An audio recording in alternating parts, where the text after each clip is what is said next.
Meu nome é Jefferson Alves, eu sou professor de Geografia dessas videoaulas do segundo bimestre. Hoje é a nossa primeira videoaula do total de 3 que nós teremos nesse bimestre. O tema da primeira aula é População em Movimento.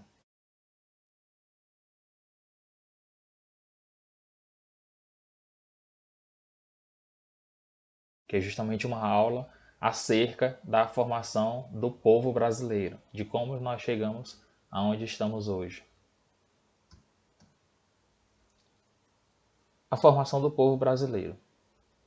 Uma característica que nós temos aqui no Brasil é a nossa diversidade étnica. Mas por que isso ocorre, professor? Isso justamente acontece devido aos nossos povos formadores. Ou seja, o Brasil ele tem uma alta diversidade étnica devido à nossa miscigenação. Mas, professor, o que isso significa, miscigenação? Miscigenação é justamente essa mistura racial. Ou seja, nós tivemos a nossa formação através de portugueses que vieram na colonização, através do negro africano que foi escravizado. Esse termo é utilizado justamente porque foi uma escravização, né? Ou seja, foi um trabalho forçado. Ninguém se coloca nessa situação e sim é colocado. Por isso é o termo escravizado. Também tivemos muita migração da Ásia, né? Através dos japoneses, dos coreanos, espanhóis também, italianos, alemães judeus fugindo da Segunda Guerra, isso já bem depois. Então, essa diversidade étnica, né, e essa miscigenação formou o que nós temos hoje, o conhecido povo brasileiro, né? Quando você fala você não reconhece um brasileiro através das suas características físicas. Afinal, nós temos uma miscigenação. Não é como alguns povos ao redor do mundo que você conhece a sua nacionalidade através das suas características físicas. Não existe um rosto brasileiro, né? Então, professor, como que isso iniciou, né? Os nossos povos originários, na verdade, são os indígenas, né? Afinal, eles já estão aqui desde a época pré-colombiana, ou seja, desde a época antes da nossa colonização por parte de Portugal. Depois, como já é sabido, chegou os portugueses para colonizar o nosso país. E depois até da independência brasileira, né? Da parte de Portugal, durante boa parte da nossa colonização já existia a escravização e mesmo após essa independência continuou-se tendo escravizados aqui no Brasil. Então já passamos para essa parte, né, dos escravizados que vinham através dos navios negreiros. Eles eram originários da África, certo? E então através de mercador de escravos eles chegavam ao nosso país, né, atravessando o Oceano Atlântico, vindo da África para o nosso país. A maioria tinha como destino Rio de Janeiro e São Paulo para trabalhar em lavouras de café. Alguns também iam para Salvador.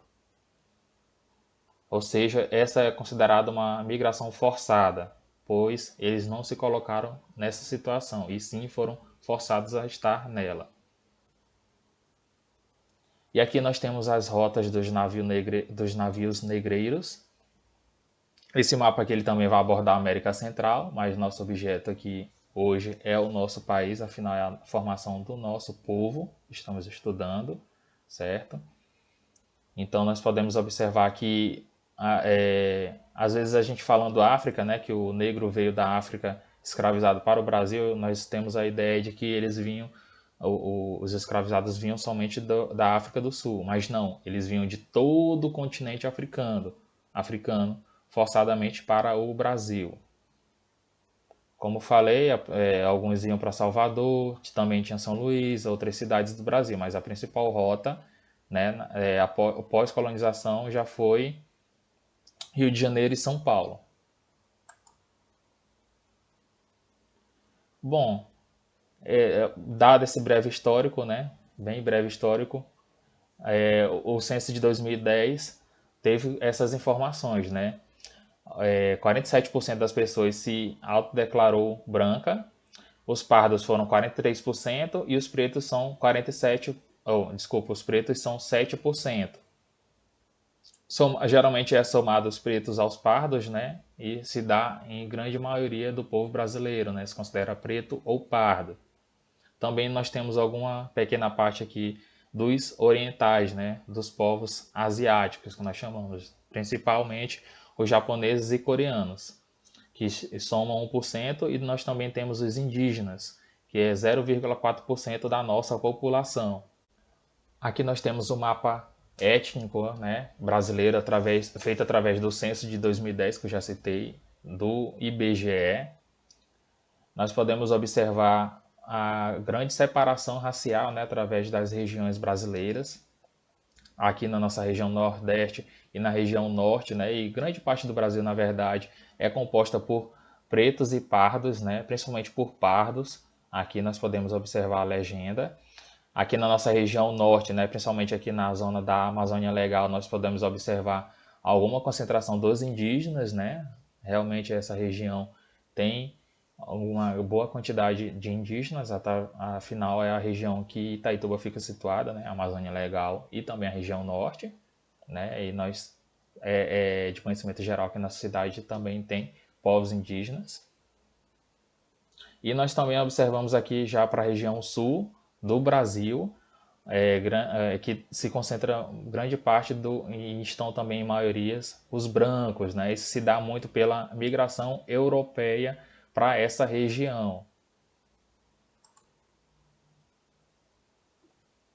Indígenas, né? A grande maioria vai se concentrar no Amazonas, né? E na nossa região também norte e Amazônia Legal, né? Também há uma grande discussão sobre a questão das terras indígenas, né? A Constituição brasileira garante, né? Porque eles são os povos originários, né? Do nosso país. Porém, há uma grande discussão acerca das terras indígenas. Isso é de conhecimento geral. Direto vocês devem ver isso na televisão acerca desse tema, né? Então, é também um debate a ser tido sobre essa questão do nosso povo brasileiro, né? As garantias de terras indígenas. Bom, a população negra, ela está mais presente na região Nordeste, região Sudeste, justamente por conta da questão da natureza do negócio, que era o café, né? Que infelizmente os escravizados eram deixados nessas regiões, justamente, principalmente nessas cidades que eu citei anteriormente, Salvador, Rio de Janeiro e São Paulo, justamente para trabalhar nessas plantações de café, certo? Então, como essas cidades eram da região, são da região costeira do país, era mais fácil trazer esses escravos para cá. Inclusive, a população foi tendo descendente e até hoje nós temos uma concentração grande de negros e pardos, né, através da miscigenação dessa população negra nessas regiões. E outra coisa que é importante citar em relação da formação da população negra no nosso país é a questão também da vulnerabilidade da extrema pobreza. Isso se dá muito pelas raízes que a escravidão deixou no nosso país. Isso é um fato, isso é uma parte da nossa história. População em movimento. Mas professor, como assim população em movimento? O que isso significa? Como que isso é feito? Justamente, é feito através da migração. Professor, o que isso significa? Migração, ela é o movimento da população, tá? Ou seja, quando você está em um país de origem e você vai para outro, você faz esse processo de migração. O país de origem você vai emigrar, ou seja, você vai sair daquele país. Então, é emigração com E. E quando você chega no país de destino, ou seja, você chega no seu destino final, você está imigrando, ou seja, você está entrando naquele país, correto? Essa migração, ou seja, esse movimento, ele pode ser uma migração voluntária ou pode ser uma migração forçada, que foi aquilo que nós observamos através da escravidão, certo? Que foi um movimento forçado que os negros sofreram nos séculos em que o país era colonizado, aqui no Brasil e também em parte na América do Norte. Saldo migratório. O saldo migratório é justamente essa comparação. Se o país recebe mais imigrantes do que produz emigrantes, ou seja, tem mais pessoas vindo morar nesse país, imigrantes do que pessoas deixando esse país para ir para outro país para morar, ou seja, imigrantes. Se o país tem mais imigrantes do que emigrantes, ele vai ter um saldo migratório positivo. Se o contrário acontecer, ou seja, mais pessoas estão deixando o país do que chegando, ele vai ter um saldo migratório negativo, porque a cada tempo a sua população está diminuindo, porque tem mais pessoas deixando do que pessoas chegando. A imigração. Bom, essa imigração trata-se de imigrantes internacionais, principalmente vindos da Europa, por diversos motivos que sejam. Eles chegaram ao nosso país e se instalaram principalmente ali na nossa região sul.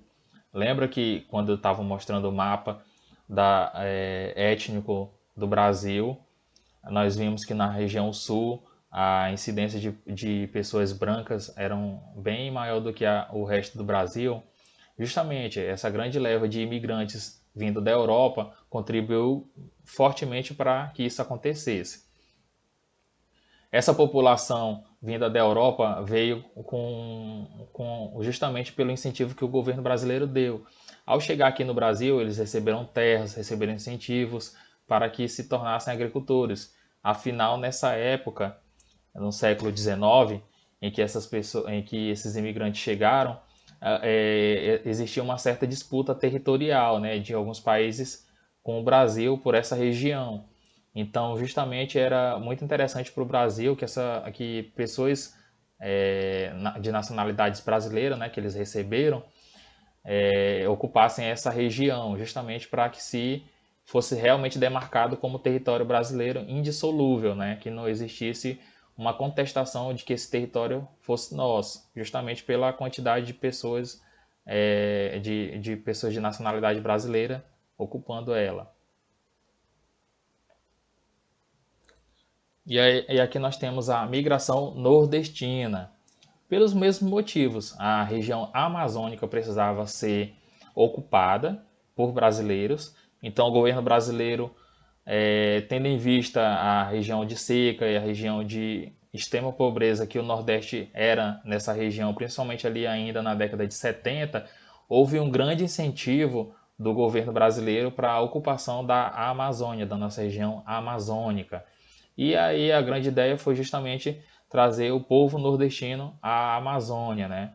Vocês aqui, alunos que estão assistindo essa aula, com certeza deve ter algum parente nordestino ou algum amigo que tem descendência nordestina, ou vocês mesmos devem ser descendentes de nordestino, né? Pergunte ao pai de vocês se eles nasceram no Nordeste, ou o avô de vocês, com certeza vocês devem ter alguma descendência nordestina ou conhece alguém que é descendente de nordestino ou propriamente é nordestino. Foi justamente por esse incentivo do governo brasileiro por essa ocupação, justamente pelo fato de ocupação para que também não fosse questionado esse território sendo como brasileiro, né? Afinal, se tem um território ali que está em disputa por alguns países e a grande parte que mora nesse país é daquela nacionalidade, é um grande argumento que se tem para que seja definitivo a resolução desse problema, né? E aqui é uma ilustração de como eram essas viagens, né? É o famoso pau de arara, né? Que são os carros de carroceria de madeira, que geralmente traçado, né? 4x4 a diesel, que vinham por essas estradas de chão, né? Não eram estradas asfaltadas, né? E justamente nessa época também que nasceu a Transamazônica, né? Que é a rodovia que atravessa a nossa cidade, que corta a nossa cidade ao meio, né? Ela foi um grande incentivo para esse desbravamento da Amazônia por parte dos nordestinos, né? Era a rodovia que dava essa entrada na Amazônia por parte dos nordestinos, né? Bom, com isso nossa aula chega ao final. Aguardem a próxima aula. Tchau!